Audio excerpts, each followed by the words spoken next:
MPPSC 2022 का notification आ चुका है। 427 पदों के लिए परीक्षा हो रही है। क्या आप तैयार हैं 21 मई 2023 की प्रारंभिक परीक्षा के लिए?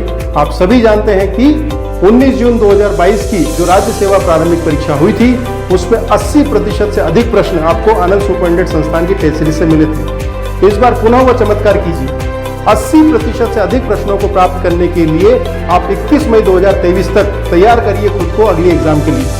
आज ही ज्वाइन कीजिए आनंद सुपरिटेंडेंट संस्थान की टेस्ट सीरीज को, जिसके साथ आपको मिलेगा एमपीपीएससी प्रारंभिक परीक्षा का संपूर्ण वीडियो कोर्स मुफ्त। आपके सामने जो प्रश्न है, वर्ष 2022 के लिए बुकर पुरस्कार किसे प्रदान किया गया, किस रचना को प्रदान किया गया, ये प्रश्न है बेसिकली, और ये छपा हुआ प्रश्न है। The 7 moons of Maali Almeida, और मैं आपको बता रहा हूँ कि आपकी एग्जामिनेशंस के लिए बहुत महत्वपूर्ण प्रश्न है, 9 स्टार लगा रहा हूँ। ठीक है, अभी जब आप एग्जामिनेशंस देने जाएंगे तो ये बुक आपके सामने आके खड़ी हो जाएगी, the 7 moons of Maali Almeida. और अगला प्रश्न ये बनेगा कि ये रचना किसकी है, ये लिखी किसने है, ये दूसरा महत्वपूर्ण प्रश्न है जो कि आपके सामने उपस्थित होगा, और उसका नाम होगा श्रीलंका के शेहान करुणातिलका। श्रीलंका के राइटर हैं शेहान करुणातिलका। इनका उपन्यास है the 7 moons of Maali Almeida. ये वो रचना है जो कि आपके लिए काफ़ी महत्वपूर्ण है। और इसके साथ 5 अन्य किताबें जिनको शॉर्टलिस्ट किया गया था, गाहे बगाए अगर आ जाए तो ध्यान दीजिएगा। ठीक है, हालांकि इनके आने की संभावना काफ़ी कम है, फिर भी एक बार नज़र जानी चाहिए। जैसे ग्लोरी नामक जो पुस्तक थी जिसको शॉर्टलिस्ट किया था, वो थी लेखक नो बायलेट बुलावायु की रचना। द ट्रीज जो बुक थी पर्सिवल एवरेट की थी। ट्रिकल वॉकर जो थी वो एलन गार्नर की थी।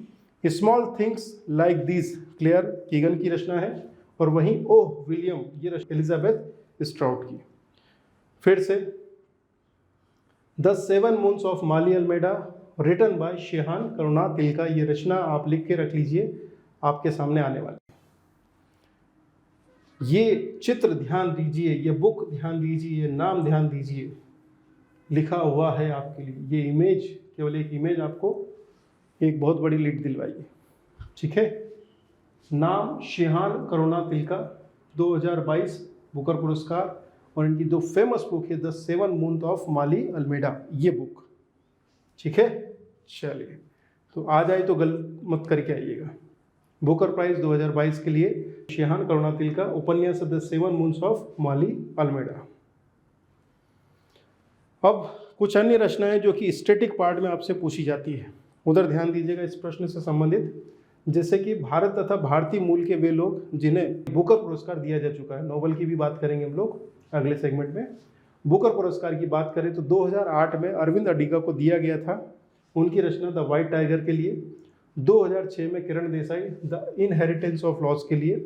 1997 में अरुंधति राय की रचना the god of small things. 1981 में सलमान रश्दी की रचना मिडनाइट चिल्ड्रन। 1971 में VS नायपाल की रचना इन अ फ्री स्टेट। ये वो रचनाएं हैं जो कि आपको ध्यान रखना है। अब इसके बाद में हम बात कर रहे हैं बुकर प्राइजेस की। बुकर प्राइज जिसे मान बुकर पुरस्कार भी कहा जाता है। ठीक है, मान बुकर पुरस्कार या बुकर पुरस्कार, इसकी शुरुआत 1969 में हुई थी, और ये दिया जाता है कॉमनवेल्थ देश प्लस आयरलैंड, वे देश जो कभी ना कभी ब्रिटेन के उपनिवेश रहे हैं, उन देशों की कोई भी ऐसा लेखक जो कि इंग्लिश में राइटिंग कर रहा है, उसके लिए दिए जाते हैं। ठीक है, राशि है 50,000 पाउंड की। पहला बुकर पुरस्कार था अल्बानिया मूल के उपन्यासकार इस्माइल कादरे का। 2022 का बुकर पुरस्कार मैंने आपको बता दिया है। ठीक है, इसी के साथ दूसरा नाम आता है अंतर्राष्ट्रीय बुकर पुरस्कार का। बुकर पुरस्कार अलग है, अंतर्राष्ट्रीय बुकर पुरस्कार अलग है। अंतर्राष्ट्रीय बुकर पुरस्कार स्थापित हुए 2005 में। पुरस्कार राशि यहाँ लगभग ज़्यादा मायने नहीं है, किसी भी भाषा में रची गई रचना के लिए और उसके अंग्रेजी अनुवाद के लिए। ठीक है, ध्यान दीजिएगा। 2022 का अंतर्राष्ट्रीय बुकर पुरस्कार, ध्यान दीजिएगा, 2022 का अंतर्राष्ट्रीय बुकर पुरस्कार भारत की गीतांजलि श्री को उनकी रचना टॉम्ब ऑफ सेंड के लिए दिया गया था। ये मई 2022 के आसपास की घटना है। टॉम्ब ऑफ सेंड ने जीता अंतर्राष्ट्रीय बुकर पुरस्कार। ये दूसरा महत्वपूर्ण एरिया है जो कि मैं आपको यहीं एक्सप्लेन कर रहा हूँ, और यहाँ पर मैं लगा रहा हूँ 17 स्टार। अंतर्राष्ट्रीय बुकर पुरस्कार बुकर पुरस्कारों से अलग है, इसका दायरा काफ़ी व्यापक है।